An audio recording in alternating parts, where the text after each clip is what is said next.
നാഥൻ ഇല്ലാതായതിനേക്കാൾ അപ്പുറത്തുള്ള ഗതികേടല്ലേ ഇപ്പൊ അവകാശം പറഞ്ഞു വരുന്ന ഗൃഹനാഥന്മാര്. മോളെ, ഇപ്പീ പറഞ്ഞത് ആരുദ്ദേശിച്ച? നാഥൻ ഇല്ലാതെ വളർന്ന ആളല്ലേ ഞാനും. ഞാൻ കോമൺ ആയിട്ട് പറഞ്ഞേ ഉള്ളൂ.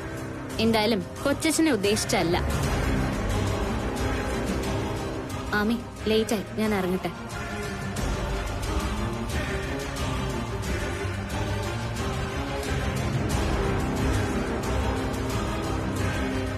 ഇതേ എന്നെ ഉദ്ദേശിച്ച, എന്നെ മാത്രം ഉദ്ദേശിച്ച? ഇത് തന്നെ ഇവരുടെ സ്വഭാവം. വന്ന് കേറിവര് ഭരിക്കണ്ടെന്നാ അവള് പറഞ്ഞതിന്റെ അർത്ഥം. ഇതാ ഇവളുടെ സ്വഭാവം. അതും നമ്മളെ രണ്ടുപേരെ ഉദ്ദേശിച്ച. പക്ഷേ ഇതൊരു നടക്ക് ഞാൻ വിടൂല. ഈ കള്ളപ്പലിശക്കാർക്ക് ഈ പൈസ എങ്ങനെ കൊടുത്ത് അവസാനിപ്പിക്കൂന്ന് എനിക്കൊന്ന് അറിയണം. ചോദിക്കാനും പറയാനും ആരും ഇല്ലെന്നാ വിചാരം. എന്റെ ഭദ്രപ്പള്ളി തിരുമേനി എന്നൊക്കെ പരീക്ഷണങ്ങളായി.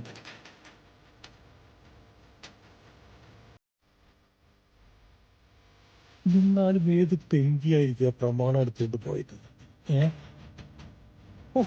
ഈ പുലുവാല് മുഴുവൻ എന്റെ തലയിലാണല്ലോ.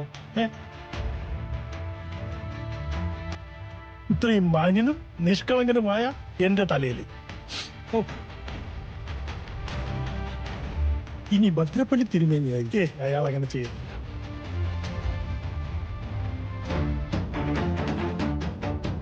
നമുക്ക് പ്രഭയോടൊന്ന് ചോദിക്കാം.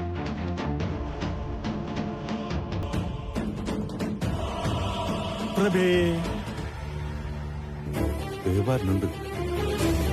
സ്വാതന്ത്ര്യം ഉണ്ടല്ലോ, അപ്പൊ സൗകര്യം പോലെ വന്നാ മതിയല്ലോ. ആ ഗുഡ് മോർണിംഗ്.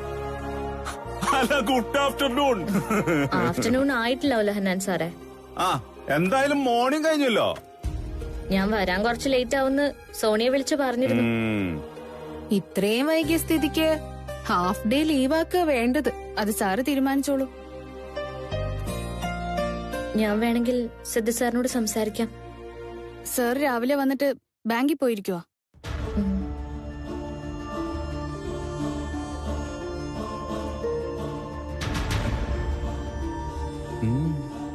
എന്തത്ര രഹസ്യം? തനിക്ക് എന്ത് പറ്റി? മൂഡ് ഓഫ് ആണല്ലോ. വീട്ടിലെ അമ്മയ്ക്ക് സുഖമില്ലേ? ചെറിയൊരു ഇഷ്യൂ ഉണ്ട്. എന്ത് ഇഷ്യൂ? ഫാമിലിയിലൊരു financial issue. എന്താ, എന്തു പറ്റി? ഞാൻ പറയാം. സോണി ഒന്ന് പുറത്തേക്ക് വരൂ. വാ.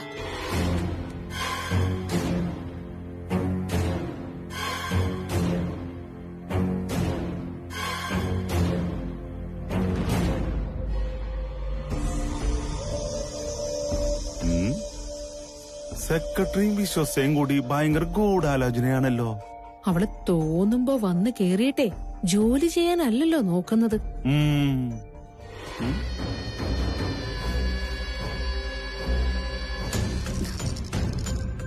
സോണി, എനിക്ക് അമ്മയെ സഹായിച്ചേ പറ്റൂ. പക്ഷെ ഞാൻ ആരോട് ചോദിക്കും? പക്ഷെ 10 ലക്ഷം എന്നൊക്കെ പറയുമ്പോ സോണിക്ക് എങ്ങനെയെങ്കിലും എന്നെ ഒന്ന് ഹെൽപ്പ് ചെയ്യാൻ പറ്റുമോ? എന്റെ കയ്യിൽ എവിടുന്ന ഇത്രയും പൈസ? ബാങ്ക് ലോൺ വേണമെങ്കിൽ എന്തെങ്കിലുമൊക്കെ ഗ്യാരണ്ടി വേണം, അല്ലെങ്കിൽ ഗോൾഡ്. ഇനി പേഴ്സണൽ ലോൺ ഒക്കെ കിട്ടണമെങ്കിൽ വല്ല ഗവൺമെന്റ് എംപ്ലോയി ആയിരിക്കണം. പിന്നെ നമ്മുടെ കമ്പനിയിൽ നിന്ന് ലോൺ കൊടുക്കാറുണ്ട്. ഉണ്ടോ? പക്ഷേ ഞാനത് ഓൾറെഡി എടുത്തതാ. അതല്ല, ഈ പറഞ്ഞ പോലെ എനിക്ക് വല്ല ലോണോ അഡ്വാൻസോ വല്ലതും കിട്ടുമോ? അല്ല, അത് നീ ഇവിടുത്തെ സ്ഥിരം സ്റ്റാഫ് ആയില്ലല്ലോ. പ്രൊബേഷൻ പീരീഡ് അല്ലേ. ജോലി പെർമനന്റ് ആയെങ്കിൽ മാത്രമേ ഇവിടുന്ന് ലോൺ അനുവദിക്കത്തുള്ളൂ. ഓ, അപ്പോ ആ പ്രതീക്ഷയും വേണ്ട. ഇനിയിപ്പോ ഞാൻ എന്ത് ചെയ്യും? ഒരു കാര്യം ചെയ്യാം, നമുക്ക് സാറ് വരുമ്പോ ജസ്റ്റ് ഒന്ന് സ്ഥിരപ്പെടുത്തുവോ? ഇപ്പോ സ്ഥിരപ്പെടുത്താണോ? ഇനി മുതൽ അപർണ സൊനാലിയിലെ പെർമനന്റ് സ്റ്റാഫാ. ആനുകൂല്യങ്ങളെല്ലാം വ്യവസ്ഥയനുസരിച്ച് നൽകണം. ശമ്പള വർധന ഉൾപ്പെടെ.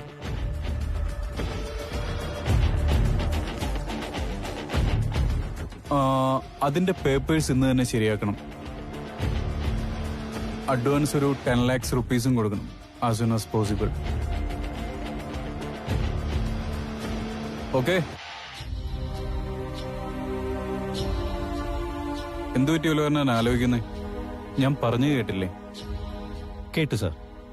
പക്ഷേ നമ്മുടെ ലീഗൽ സെക്ഷനായിട്ടൊന്ന് ഡിസ്കസ് ചെയ്യാതെ പെട്ടെന്ന് ഇങ്ങനെ പെർമനന്റ് ആക്കണത് ശരിയാണോ? പുലർന്നാൻ ലീഗൽ സെക്ഷനിലൊക്കെ ഞാൻ സംസാരിച്ചോളാം. ഓക്കെ? ഓക്കെ സാറേ.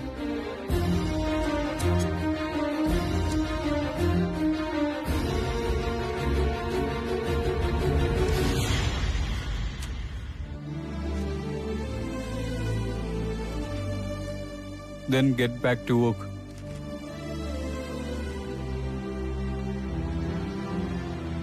സോണി, ആ ലോട്ടസ് ഗ്രൂപ്പിനുള്ള മെയിൽ നോട്ട് ചെയ്തോളൂ. Okay sir. സർ, ഉം. Sorry sir. എന്തിന്? അല്ല sir, thank you sir. Thank you so much. ഒത്തിരി നന്ദിയുണ്ട് സർ. സോണി ഇരിക്കും.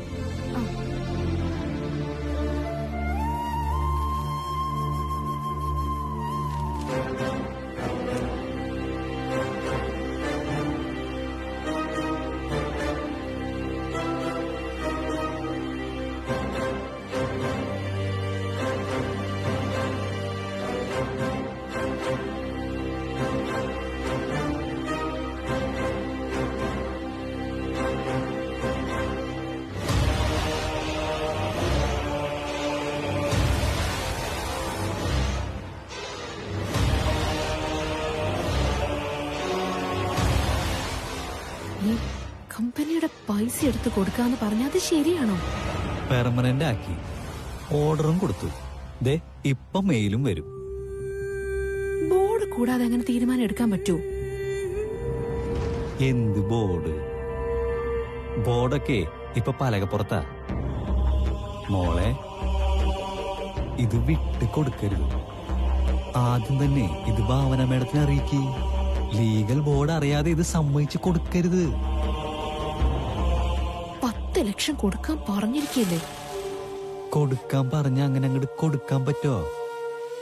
ഇതിന് മോളിൽ നിന്ന് അപ്രൂവലൊക്കെ വേണ്ടേ? ഞാനേ എന്റെ ചേച്ചി ഒന്ന് വിളിക്കട്ടെ. വിളിക്ക്, വേഗം വിളിക്ക്. ഇപ്പൊ തന്നെ കാര്യങ്ങൾ അറിയിക്കണം.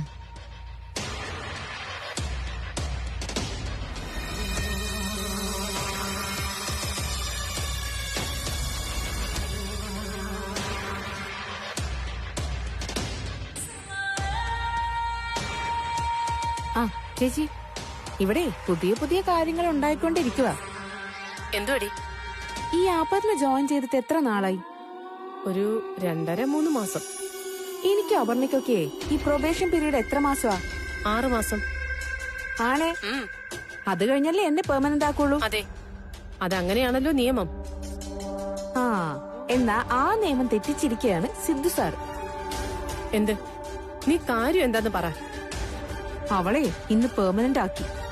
പെർമനന്റ് ആക്കിന്നു? ആരോട് ചോദിച്ചിട്ട്? എന്റെ ചേച്ചി ആരോട് ചോദിക്കാനാ? MD ഓർഡർ ഇട്ടു, പെർമനന്റ് ആക്കി, ശമ്പളം കൂട്ടിക്കൊടുത്തു. ഇതൊന്നും നടക്കത്തില്ലല്ലോ. ഇതൊക്കെ ബോർഡ് കൂടി തീരുമാനിക്കേണ്ട കാര്യങ്ങളല്ലേ? അതുകൊണ്ടും തീരുന്നില്ല വിശേഷം. അവൾക്ക് 10 ലക്ഷം രൂപ അഡ്വാൻസ് കൊടുക്കാൻ വേണ്ടി പേപ്പേഴ്സ് നീക്കി തുടങ്ങി. 10 ലക്ഷം അഡ്വാൻസോ? അതെന്തിന്? അതൊന്നും എനിക്കറിയത്തില്ല. ആ ഉലഹനല്ലേ അവിടെ? അയാളെ വിളിച്ചിട്ട് ഫോണൊന്ന് കൊടുത്തേ. ശരി സർ. ചേച്ചിയാ? ആ, ഹലോ മാഡം.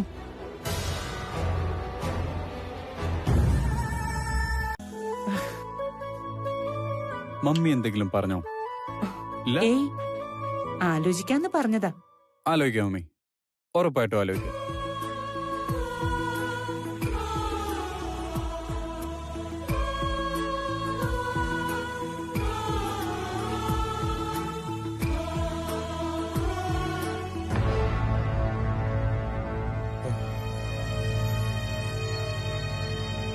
ഒക്കെ കാശിന്റെ കാര്യ. നമ്മളെ കൈ കിട്ടിയിട്ട് വിശ്വസിച്ചാ മതി. ഈ ബിസിനസ്സുകാരും മുതലാളിമാരൊക്കെ പറഞ്ഞു പറ്റിക്കുന്ന കൂട്ടക്കാരാ. മധു ഒരു ബിസിനസ് നടത്തുന്ന ആളല്ലേ, എത്ര പേരെ പറഞ്ഞു പറ്റിച്ചിട്ടുണ്ട്. സിദ്ധു സാർ അങ്ങനെയൊന്നും ചെയ്യുന്ന കൂട്ടത്തിലൊന്നുമല്ല. പക്ഷെ പറഞ്ഞു കേട്ടെടുത്തോളം ഈ സംഗതിക്ക് എന്തോ ഒരു വശപ്പശക്കുണ്ട് അല്ലേ മധു? ഉണ്ട്, വശപ്പശക്കുണ്ട്. മൊത്തത്തിൽ അങ്ങനെ ആണല്ലോ. നിങ്ങൾ ആരുമില്ലാത്ത സമയത്ത് ഇവിടെ വന്ന് ആ പെങ്കൊച്ചിന്റെ മുറി കേറിയിരുന്ന ആളല്ലയോ? അത് ശോഭകേടാണോ അല്ലയോ മധു? ആണ്, ശോഭകേടാണ്. ആ എന്റെ കണ്ണുകൊണ്ട് ഞാൻ കണ്ടതല്ലേ. ആ പിന്നെ ആ കൊച്ചു മുതലാളിയുടെ ചേട്ടന്റെ പെണ്ണുമുള്ള അവര് വന്ന് ആമിയുടെ മുഖത്ത് നോക്കി കുറെ അധികം പ്രസംഗിച്ചില്ലയോ? അവര് പറഞ്ഞതിന്റെ പൊരുൾ എന്തായിരുന്നു? ഇവിടത്തെ പെണ്ണിനെ കൊണ്ട് അവിടുത്തെ പയ്യനെ വശീകരിക്കാൻ നോക്കുവാണെന്ന്. ഇതെല്ലാം കൂടി ഒന്ന് കൂട്ടിക്കിഴിച്ച് നോക്കിയാ വായിച്ചെടുക്കാവുന്നത് എന്താ? ഈ പറഞ്ഞ 10 ലക്ഷം ഒരു ചൂണ്ടയാണെന്ന് അല്ലയോ മധു? ചൂണ്ടയാണ്. ആനന്ദത്തിന് നാക്കുമേ നല്ലൊന്നും വരത്തില്ലേ? ഭാവൻ എന്നോട് മോശമായിട്ട് സംസാരിച്ചതിനുള്ള മറുപടി അപ്പു അവരുടെ വീട്ടിൽ ചെന്ന് കൊടുത്തിട്ടുണ്ട്. ആ സ്ത്രീയെ കൊണ്ട് എന്നോട് മാപ്പ് പറയിച്ചു. ഒരു വീട്ടിലാണെങ്കിലും അവരുടെ സംസ്കാരമല്ല സിദ്ധു സാറിന്. ആ ചെറുപ്പക്കാരൻ ഇവിടെ വന്നിട്ടുണ്ടെങ്കിൽ അതിന്റെ യഥാർത്ഥ കാരണം എനിക്ക് ബോധ്യപ്പെട്ടതാ. അതുപോലെ അപ്പുവിന്റെ കഴിവിലുള്ള വിശ്വാസം കാരണം അവളെ ജോലിയിൽ സ്ഥിരപ്പെടുത്തിയത്. അവരുടെ കമ്പനിയിൽ ജോലിയുള്ളവർക്ക് പണം വായ്പയായിട്ട് കൊടുക്കുന്നതേ അപ്പുവിന് വേണ്ടി ഇന്നുണ്ടാക്കിയ നിയമമൊന്നുമല്ല, അത് പണ്ടേ ഉള്ളതാ. പക്ഷേ നമ്മുടെ കൊച്ചല്ലേ, നമ്മൾ അറിയണ്ടേ എല്ലാം. ആനന്ദത്തിന് ഇനി എന്താ അറിയാനുള്ളത്?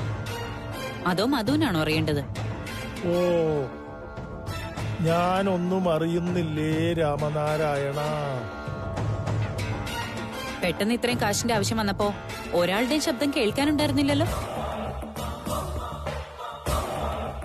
ബാക്കിയുള്ളത് ഞാൻ ഇവിടെ ശരിയാക്കുന്നുണ്ട്. ആ പലിശക്കാരന്റെ നമ്പർ കയ്യിലുണ്ടല്ലോ, മധു അയാളെ വിളിച്ച് വിവരം പറ. നാളെ തന്നെ ഇടപാട് തീർക്കണം. വിളിച്ചറിയിക്കണം. അതെ, പുറത്തെവിടെയെങ്കിലും വെച്ച് കാണാനും പറയാം. അതെന്തിനാ പുറത്തെവിടെയെങ്കിലും വെച്ചാക്കുന്നത്? അല്ല, ഇങ്ങനെയുള്ള പാർട്ടികളെ വീട്ടിൽ വിളിച്ചു വരുത്തി പണമിടപാടെന്നൊക്കെ പറയുമ്പോ അതിന് കള്ളപ്പണത്തിന്റെ ഇടപാടൊന്നും അല്ലല്ലോ ഇവിടെ. പ്രമാണമായിട്ട് അവർ ഇവിടെ വന്നാ മതി. വീട്ടിൽ വെച്ച് പറഞ്ഞു തീർക്കേണ്ട വിഷയമാണ്. ഇത്രയും കാശുമായിട്ട് അവിടെ എവിടെയും പോകേണ്ട കാര്യമൊന്നുമില്ല. പ്രമാണം ഇവിടെ കൊണ്ടുവച്ചിട്ട് ഞങ്ങൾ എഴുതി തയ്യാറാക്കി പൈസ കൈപ്പറ്റിന്നുള്ള രേഖയിൽ ഒപ്പിട്ട് തന്നിട്ട് വേണം പോവാൻ. ഇനിയെങ്കിലും ഇതുപോലുള്ള ബാധ്യത ഉണ്ടാക്കാതിരുന്ന എല്ലാവർക്കും കൊള്ളാം. ആനന്ദം, എന്തോ ഇങ്ങോട്ടൊന്ന് വരൂ. ഇതേ എന്നെയും കൂടി ഉദ്ദേശിച്ച. എന്നെയും ഉദ്ദേശിച്ച പറഞ്ഞത് കേട്ടില്ലേ? ബാധ്യത ഉണ്ടാക്കാതിരുന്ന എല്ലാവർക്കും കൊള്ളാമെന്ന്. കാശ് നന്നായിട്ട് ഇറങ്ങുന്നുണ്ടല്ലേ? ഇറങ്ങട്ടെ, പിന്നെ അല്ല. എന്നാലും മുതൽ 25 ലക്ഷം, പിന്നെ പലിശ, ആകെ മൊത്തം ടോട്ടൽ 32 ലക്ഷം. മധു, ഓ, അവരെ വിളിച്ച് പറ പൈസ റെഡിയാണെന്നുള്ള കാര്യം. പറയുകയല്ല, പോവുക അങ്ങോട്ട്. പ്രഭേ. ഓ, പ്രഭോടെ ഇല്ലല്ലോ.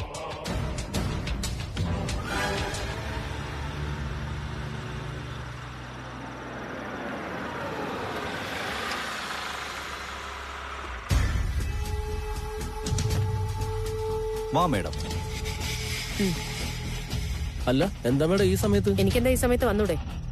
ആ പിന്നെ ഞാൻ ഇവിടെ വന്നിരിക്കുന്ന വിവരം തന്റെ സിദ്ധു മുതലാളിയെ വിളിച്ചറിയിക്കണ്ട. അറിയാതിരുന്നാ തനിക്ക് കൊള്ളാം. ഇല്ല മേഡം. ജയനെന്നല്ലേ തന്റെ പേര്? അതെ. ഓക്കെ. മേഡം പറഞ്ഞത് കേട്ടില്ലേ? അതുപോലെ നിന്നാ നിനക്ക് കൊള്ളാം.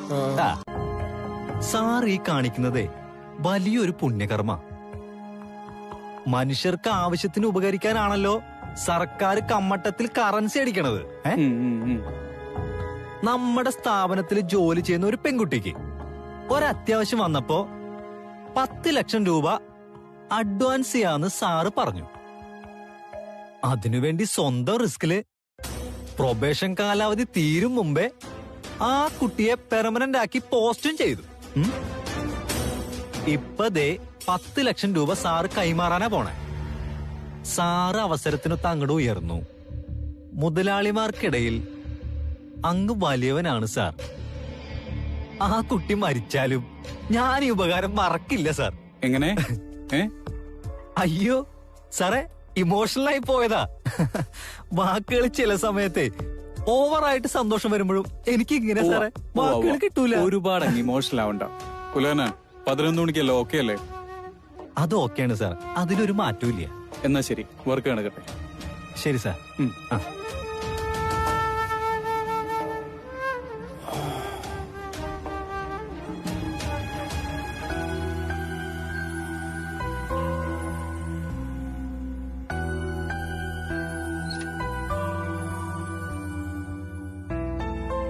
Good morning. Good morning.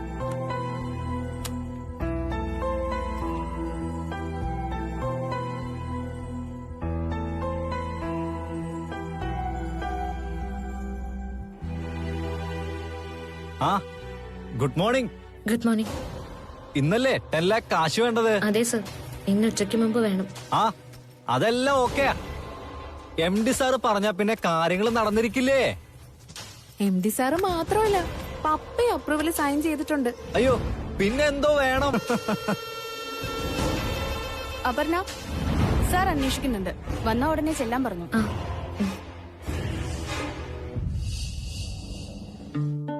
Excuse me sir. Yes, sit. Sir, ഞാൻ കുറച്ച് ലേറ്റ് ആയി പോയി sir. No problem, it's okay. പിന്നെ ടെൻഷൻ വേണ്ട, ക്യാഷ് റെഡിയാ. 11 മണിക്ക് ഓക്കെ ആവുമെന്നാണ് കുലനാൻ പറഞ്ഞത്. ആ ഓക്കെ, അത് മതി സർ, അത് മതി. സർ, എനിക്കൊരു റിക്വസ്റ്റ് ഉണ്ടായിരുന്നു. ഉച്ചയ്ക്ക് എനിക്കൊന്ന് വീട് വരെ പോയിട്ട് വരാൻ ഒരു പെർമിഷൻ വേണമായിരുന്നു. ക്യാഷ് ആമയുടെ കയ്യിൽ കൊണ്ടുവന്ന് സേഫ് ആയിട്ട് കൊടുക്കാനാ. അതിനെന്താ, താനിപ്പോ റിലാക്സ്ഡ് ആയിട്ട് വർക്ക് ചെയ്യും. Okay sir, thank you. Sir, അതുപോലെ ക്യാഷ് റെഡിയാണെന്ന് ഞാൻ ആമിയെ ഒന്ന് വിളിച്ചറിയിച്ചോട്ടെ? പാവത്തിന് സമാധാനം ആയിക്കോട്ടെ. ഓ യെസ്, കമോൺ ചെല്ല്. Thank you sir, thank you so much.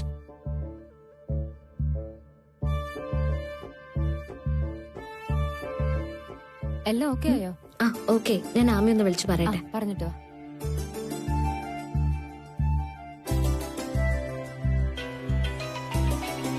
Ami, phone ബെല്ലടിക്കുന്നു. പലിശക്കാരായിരിക്കും.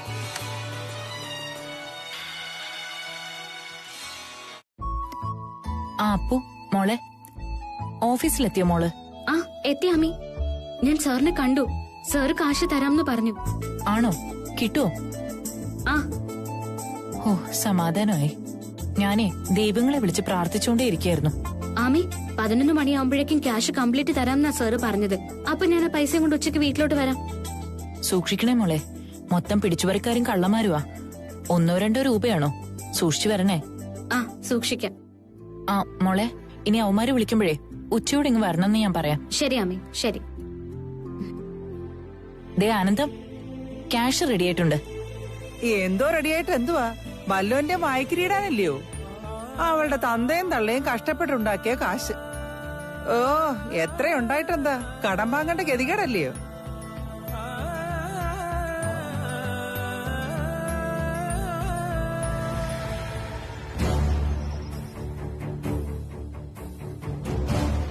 Jaya, ഞാനീ സൊണാലിത്തെ GM.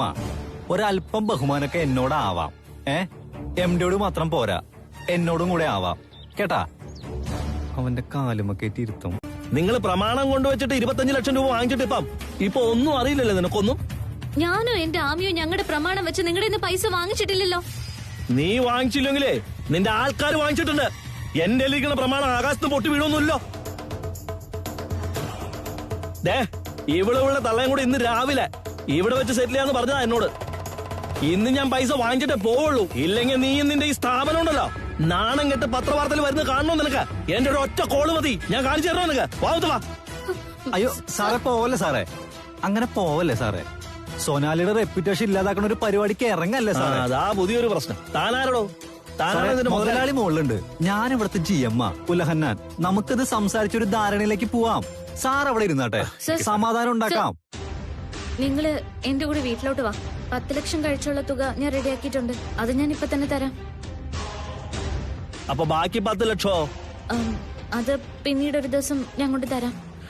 ശരി, ബാക്കി തുക ഇന്ന് തരുന്നു. 10 പിന്നെ. അപ്പൊ പ്രമാണോ? പ്രമാണം ഏൽപ്പിച്ചിട്ട് പോണം. അത് ഈ പള്ളി പോയി ഉണ്ടാക്കിയാ മതിട്ടാ, കൈമലർത്താനല്ലേ. ഇതാ ഞാൻ പറഞ്ഞ ഊടായിപ്പാണെന്ന്. ഒരു കാര്യം ചെയ്യാം, വീട്ടിലേക്ക് പോവാം. എന്നിട്ട് ഒരു കാര്യം ചെയ്യാം, 10 ലക്ഷം ഒപ്പിക്കുന്നവരെ ഞാൻ നിങ്ങളുടെ വീട്ടിൽ കിടന്നോളാം. വെച്ചു വിളമ്പി തരാൻ അവിടെ സുന്ദരികളായ കുറെ നല്ല പെണ്ണുങ്ങൾ ഉണ്ടല്ലോ. കുറച്ചു ദിവസം കഴിഞ്ഞാൽ ഞാൻ അങ്ങ് അഡ്ജസ്റ്റ് ചെയ്തോളാം. മാനുമായിട്ട് സംസാരിക്കാം. പറഞ്ഞ കാശ് എണ്ണി വെച്ചിട്ട് വർത്താനം പറയടി. അന്നേരം കേൾക്കാനൊരു ഷേലുണ്ട്. ഞാനൊരു വഴി പറഞ്ഞു തരട്ടെ. സൊനാലിക്കാരെ വലിയ മുതലാളിമാരല്ലേ, മോളൊരു കാര്യം ചെയ്യും, മുതലാളിയോട് ചോദിച്ച് ഒരു 10 ലക്ഷം രൂപ അങ്ങ് ഒപ്പിക്ക്. ഇതുപോലുള്ള പ്രസ്ഥാനങ്ങൾ നടത്തുന്ന കാശരെ നിന്നെ പോലുള്ള പെമ്പിള്ളേര് ചോദിച്ച കാശ് എണ്ണി തരുവടി. നിർത്തണോ? തന്റെ വീട്ടിലെ പെണ്ണുങ്ങൾ ഇങ്ങനെയാണോ ജീവിക്കുന്നത്? ആണോന്ന്? നീ ആരാ? ഹലോ,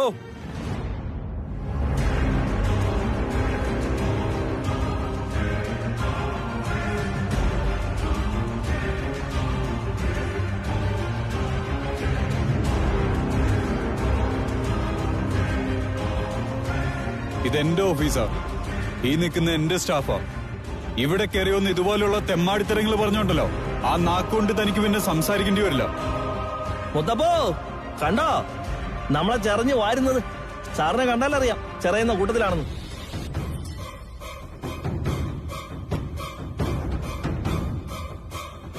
അതേടോ, ഞാൻ ചെറിയും. കാണണോ തനിക്ക്?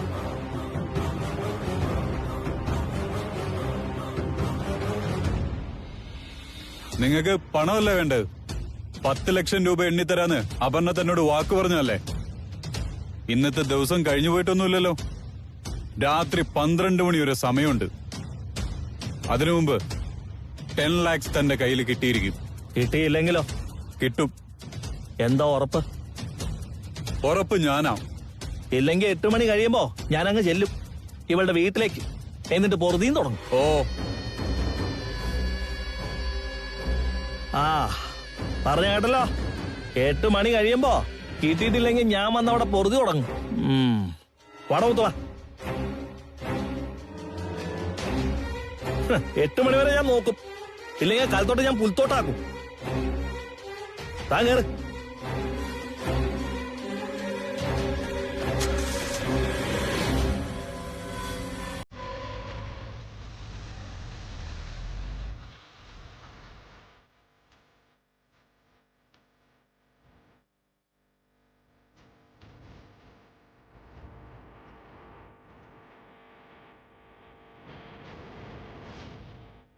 ഷോ കഴിഞ്ഞു.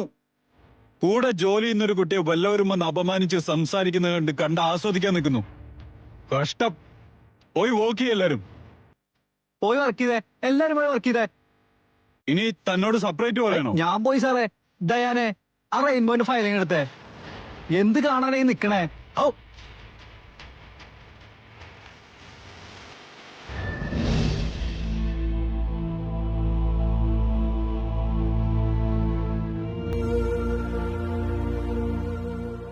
എങ്ങനെയാ സർ?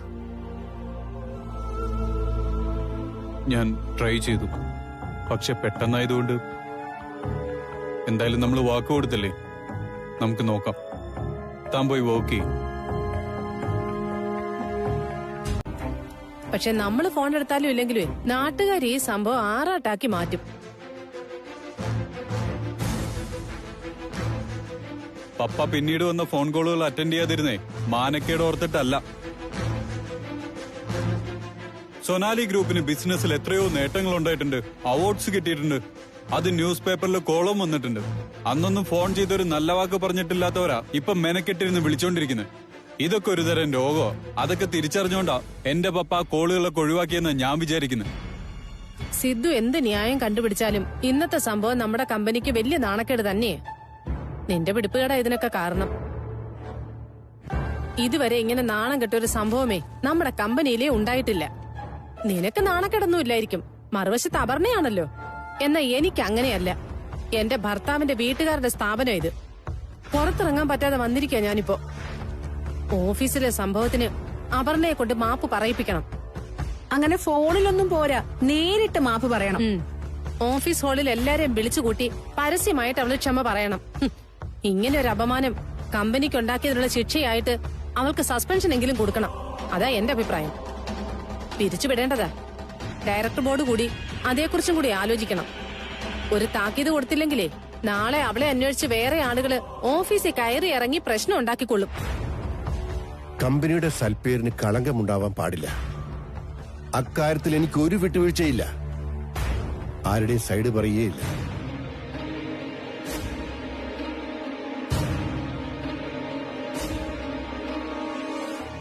നീ എന്ത് പറയുന്നു? നീയാണല്ലോ MD. പപ്പ, ആരെങ്കിലും തെറ്റ് ചെയ്തിട്ടുണ്ടെങ്കിൽ ശിക്ഷിക്കപ്പെടണം. അതാണ് എന്റെ അഭിപ്രായം. അപർണയൊന്നും മനഃപൂർവ്വം ചെയ്തതല്ലല്ലോ. ഓഫീസിൽ ആള് വരുമെന്നും ഇങ്ങനെ ബഹളം ഉണ്ടാവുന്നൊന്നും ആ കുട്ടിക്ക് അറിയില്ലല്ലോ. അതുകൊണ്ട് ഒന്ന് താക്കീത് ചെയ്താൽ മതിയെന്നാ എനിക്ക് തോന്നുന്നത്. ഒരു പെൺകുട്ടിയല്ലേ. അത് പോരാ മമ്മി. തെറ്റ് ചെയ്തിട്ടുണ്ടെങ്കിൽ ശിക്ഷ കിട്ടണം. അതുകൊണ്ട് സസ്പെൻഡ് ചെയ്യാൻ ഞാൻ തീരുമാനിച്ചു.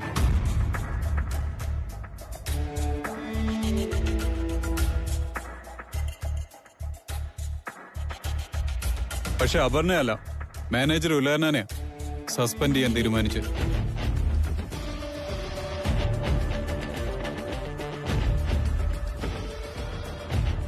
ഉലയനെ സസ്പെൻഡ് ചെയ്യാനോ? എന്തിന്?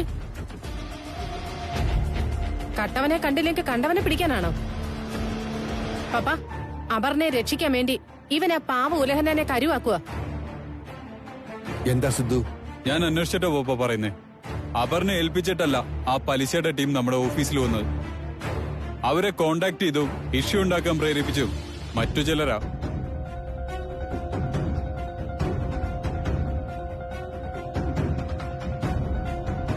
ഉലയനാനോ അതിൽ പങ്കുണ്ടെന്ന എന്റെ വിശ്വാസം.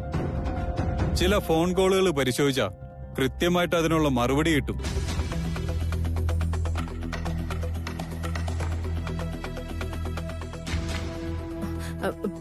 പപ്പയുടെ ശ്രദ്ധ തിരിച്ചുവിടുക ഇവൻ. അങ്ങനെ നിരപരാധിയെ ഒരാളെ ശിക്ഷിക്കാനാണെങ്കിൽ ഞാൻ കൂട്ടി നിൽക്കില്ല. പപ്പ, വാടി ഇങ്ങോട്ട്.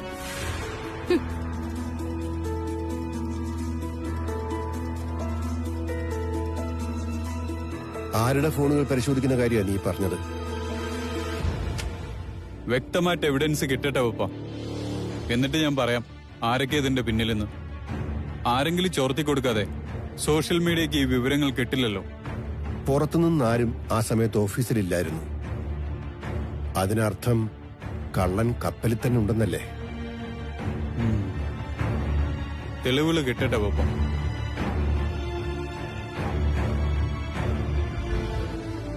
അതുപോട്ടെ, അപർണയ്ക്ക് സെറ്റിൽമെന്റിന് കൊടുക്കാൻ 10 ലക്ഷം രൂപ എവിടുന്ന് കിട്ടിയെന്ന് പപ്പ എന്നോട് ചോദിച്ചില്ലല്ലോ. നീ പറഞ്ഞുമില്ലല്ലോ. പക്ഷേ പറയേണ്ട ആൾ എന്നോട് പറഞ്ഞു അല്ലേടോ? അപ്പൊ എനിക്ക് ക്യാഷ് എന്ന വിവരം മമ്മി പറഞ്ഞോ? പിന്നെ പറയാതെ. അത് ചെയ്യേണ്ടത് എന്റെ കടമയാണെന്ന് തോന്നി ചെയ്തു. ഇതോടെ ഒരു കാര്യം മനസ്സിലായി. 10-20 ലക്ഷം രൂപ അത്യാവശ്യത്തിന് മറിക്കാൻ എന്റെ ശ്രീമതിയുടെ കയ്യിലുണ്ട്. ആ പെണ്ണ് വരുന്ന ഈ വഴിയാ. വണ്ടി എടുക്കും.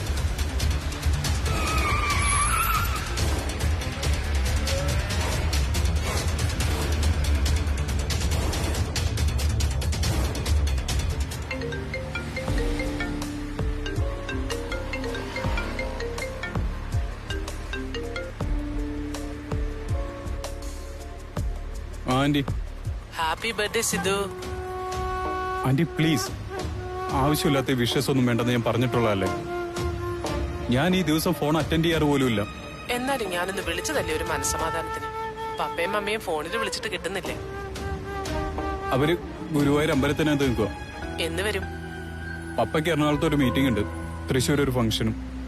അത് കഴിഞ്ഞ് വരത്തുള്ളൂ. ആ, അപ്പൊ ഇന്നെന്താ സിദ്ധുവിന്റെ പ്രോഗ്രാം? സാധാരണ ഈ ദിവസം മലകേറ്റമാണല്ലോ. അങ്ങനെ തന്നെയാണോ ഇപ്രാവശ്യം? ഇന്ന് ഓഫീസിൽ കുറച്ച് ബിസിയാ. ശരി ശരി ആന്റി, ഞാൻ വിളിക്കാം. ഓക്കെ.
Hello, good morning. എന്താ പെട്രോൾ തീർന്നോ? പെട്രോൾ അല്ല, ഇത് ഡീസലാ. ഞാൻ കാട്ടിലൂടെ കൊണ്ടുപോയി വഴിതെറ്റിച്ചു എന്നൊക്കെ ആയിരുന്നല്ലോ കഴിഞ്ഞ തവണ പരാതി. ഇത്തവണ എന്ത് പറയും? ചെറിയ തോതിലൊക്കെ പെട്രോൾ എന്റെ സ്കൂട്ടറിലുണ്ട്. കൂട്ടണോ?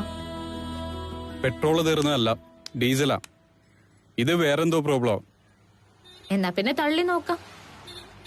ഒരുപാടങ്ങ് തള്ളാതെ താൻ പോവാൻ നോക്ക്. ഓഫീസിൽ ഡ്യൂട്ടി ഉള്ളതല്ലേ, ഡിസൈൻസ് കാണിക്കാനുള്ളതല്ലേ. പോ. വർക്ക്ഷോപ്പിൽ നിന്ന് വേണമെങ്കിൽ ഞാൻ ആളിനെ വിളിച്ചോണ്ട് തരാം. No thanks. ഷോറൂമിന്ന് ആള് വരും. അപ്പൊ ഞാൻ നിക്കണോ പോണോ? ഒന്ന് പോയി തന്ന ഉപകാരം. ചെല്ലേ. ഇതാണ്, ഈ വന്ന കാലത്ത് ഒരാളോട് മര്യാദ കാണിക്കാൻ പാടില്ല. പഴഞ്ചൻകാറ് പഞ്ചറായി റോഡിൽ കിടക്കാണല്ലോ എന്ന് കരുതി ഒന്ന് ലോഹ്യം ചോദിച്ചതാ. ഇപ്പൊ നമ്മളോടായി ദേഷ്യം. ശരി, ഞാൻ പോയേക്കാം. നമോവാകാം. അതെ, ഓഫീസിലേക്കാണോ? ആണെങ്കിൽ ഞാൻ വേണമെങ്കിൽ വരാം. എന്റെ സ്കൂട്ടറിലോ? അതെന്താ, ഞാൻ സ്കൂട്ടറിലോ?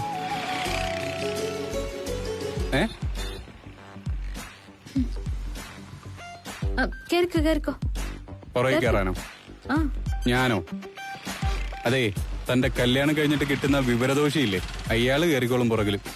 ഇങ്ങോട്ട് മാറിയിരി. മാറിയിരിക്കും പുറകിലേക്ക്.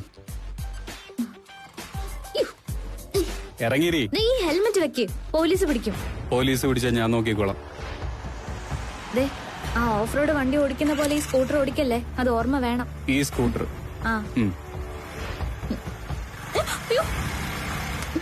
പുറകില് പിടിച്ചിരിക്കാൻ സ്ഥലമൊന്നുമില്ലേ? Sorry sir.